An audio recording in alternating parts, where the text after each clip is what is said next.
We will now discuss free cash flow models. Free cash flow models use the exact same mechanics and underlying logic as the dividend discount model. The main difference is that we're analyzing a future stream of free cash flows and not dividend flows. So what is free cash flow? Free cash flow is a finance concept. It represents the cash that is free to be returned to capital providers.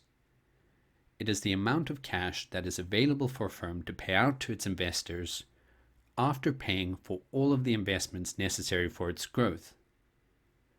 The investments that are necessary for the firm to grow include investments in non-current assets, the long-term productive capacity of the firm, and investments in working capital. The growth rate, G, typically determines the level of additional investment required. Bear in mind, free cash flow may be zero or even negative, say for a startup or a rapidly growing business. We will discuss two free cash flow models: free cash flow to the firm, otherwise known as enterprise free cash flow, and free cash flow to equity. Once again, the mechanics of these free cash flow models are identical to the dividend discount model. The main difference is the numerator. We're discounting a stream of free cash flows rather than dividend flows, but the idea is the same. We calculate estimates of free cash flow over our chosen forecast period.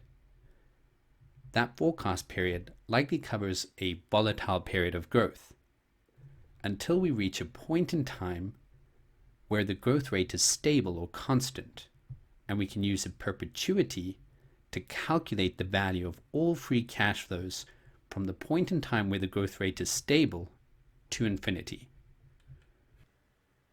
We will now discuss forecasting and valuation. There have always been investors in financial markets who argue that the market prices of securities are determined by the perceptions or misconceptions of buyers and sellers, and they are not determined by anything as prosaic as cash flows and earnings. Perceptions do matter. Behavioral finance and technical analysis are important fields, but they are not all that matters. With financial assets, there is the inconvenient reality of earnings and cash flows.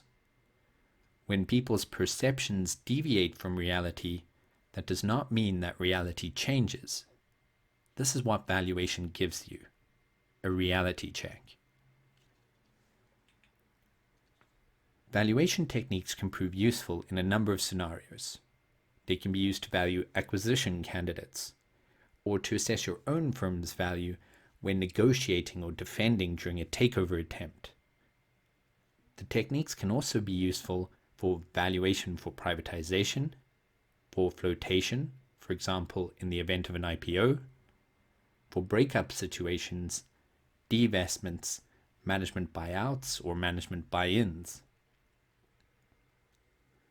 Learning valuation techniques equips you with an important skill that may come in very useful during a career as a financial professional. It is important to point out the basis for valuations of listed firms. When we undertake a valuation exercise, we are assuming markets are, to some extent, inefficient, and therefore securities are mispriced. In an efficient market, the market price is the best estimate of value. Therefore, if a market is efficient, the rationale for undertaking a valuation may be simply to gain a better understanding of the fundamentals of the firm, or to justify the current market value. There are a number of approaches to valuation. For example, relative valuation. There are also a number of discounted cash flow approaches, such as the dividend valuation model, and the two methods that we will be learning in this series of presentations: free cash flow to the firm models and free cash flow to equity models. There are also various other models that can be used to value a company out there. We are learning about free cash flow to the firm and free cash flow to equity models. A good starting point is to discuss the difference between the two approaches.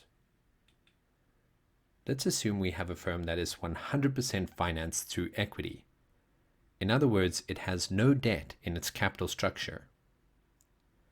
The value of this firm is the present value of all future economic benefits that the company will generate through its operations. Imagine the circle is a pie. The pie represents the value of the firm to its shareholders, or the sum of all the future economic benefits that this 100% equity finance firm will generate for its shareholders. Now let's relax the assumption that the firm is only financed through equity. Let's assume it has both equity and debt in its capital structure. The overall value of the firm does not change. The size of the pie remains the same, except now the future economic benefits the company generates must be shared between shareholders and debt providers. In other words, the pie must be divided up between equity and debt holders.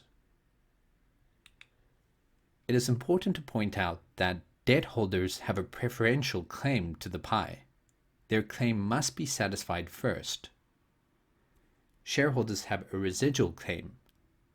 Shareholders get whatever is left over after the debt holders' claims have been paid.